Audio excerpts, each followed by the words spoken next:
Olá, sejam muito bem-vindas a mais um vídeo aqui no canal. O tema de hoje é como escolher o pigmento correto.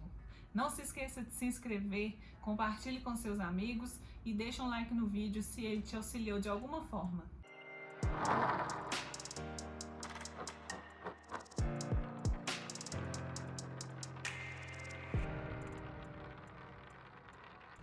Bom, antes de partirmos diretamente para o vídeo, eu quero deixar algumas dicas que vão auxiliar você também nesse processo de escolha de cor. Primeira dica, opte por trabalhar com os pigmentos todos da mesma marca, porque assim você consegue misturar entre eles e você tem certeza que tem todos a mesma textura. Segunda dica, você não precisa ter 10, 20 pigmentos. Com 3 cores miscíveis entre elas, você consegue fazer todas as outras cores que você vai precisar. Terceira dica, conheça o pigmento que você trabalha. Toda vez que você mudar de marca ou receber uma indicação diferente, faça isso aqui, ó. Pegue uma folha de papel grosso, pingue uma gotinha do pigmento e abra dessa forma até que ele fique bem clarinho. O que você vai conseguir perceber com esse exercício aqui? Qual que é a cor final do seu pigmento? Normalmente, a cor que você consegue mais aqui do meio para o final são as cores que vão ser mais perceptíveis sob a pele, tá? Aqui é exatamente no momento que você faz o procedimento, daquela pausa de saturação, né? E aqui depois de descamada, ela já começa a ficar dessa cor e aqui à medida que os meses vão passando, ela tende a ficar mais dessa corzinha aqui final. É muito importante que você conheça o pigmento com o qual você trabalha. Aqui eu coloquei as 3 cores principais que eu uso, claro, o médio e o escuro, e o laranja, eventualmente vou explicar quando a gente vai usar esse laranja. A quarta dica é, quando você faz a mistura, né, do pigmento que você vai utilizar, aplique o pigmento próximo ao pelinho da sobrancelha da sua cliente. Ali você vai conseguir comparar bem de pertinho, né? E o seu pigmento deve ser levemente mais escuro do que o pelo natural dela. Por quê? Porque assim que a casquinha se soltar no processo de cicatrização, ela tende a ficar um pouquinho mais clara e aí você consegue a cor ideal. Então agora eu trouxe aqui algumas clientes, alguns casos diferentes para a gente analisar as cores que eu usei. O primeiro caso, acho que o que gera mais insegurança em profissionais que estão começando na profissão é justamente pegar pessoas de pele clara e pelos claros. Vocês percebem aqui que o pigmento claro que eu trabalho não é tão claro assim e vou te explicar por quê.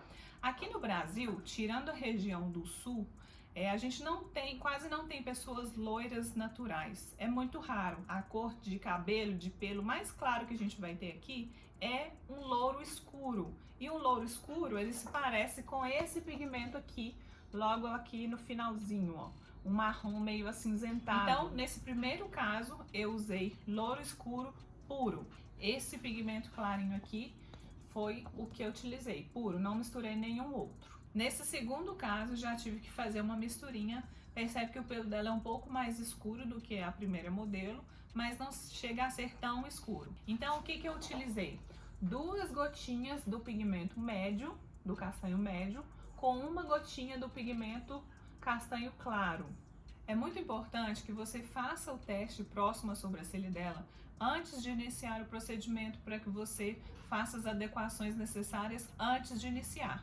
Porque depois que você já cortou, molhou ali no pigmento, ele se torna infectado e você terá que descartar o que você utilizar para misturar. Já nesse terceiro caso, percebe como o pelo dela é um pouco mais escuro, então eu usei 2 gotas do castanho médio, mais uma gotinha do castanho mais escuro. O laranja, quando que a gente vai usar?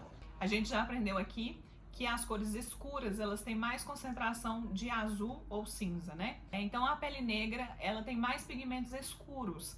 E normalmente a cor que a gente vai utilizar para fazer a micropigmentação também é uma cor escura.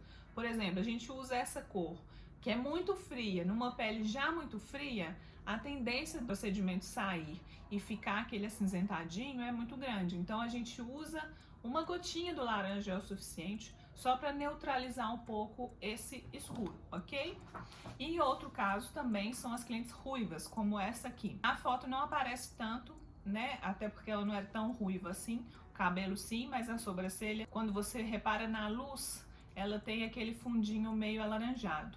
Então, na mistura que eu preparei para fazer a sobrancelha dela, o procedimento dela, eu também coloquei uma gotinha de laranja para deixar o pigmento um pouquinho mais alaranjado. No caso dela, eu usei uma gota do claro, uma gota do escuro e uma gota de laranja. Bom, gente, esse vídeo foi bem sucinto mesmo, como era a intenção, para mostrar para vocês de maneira bem específica como fazer essa mistura. A dica mais importante é você fazer o teste próximo à sobrancelha. Talvez você que está aí me assistindo não é uma profissional iniciante, mas tem dificuldade nesse quesito. A dica principal que eu posso dar para vocês é o seguinte: tudo que você pode fazer antes que vai aumentar a sua segurança na hora de executar o procedimento, faça com antecedência. Quanto mais você estudar, quanto mais você treinar, deixa o seu corpo mais preparado para que na hora você se sinta mais seguro. O vídeo de hoje vai ficando por aqui. Espero que vocês tenham gostado. Me ajudem a compartilhar e até o próximo vídeo.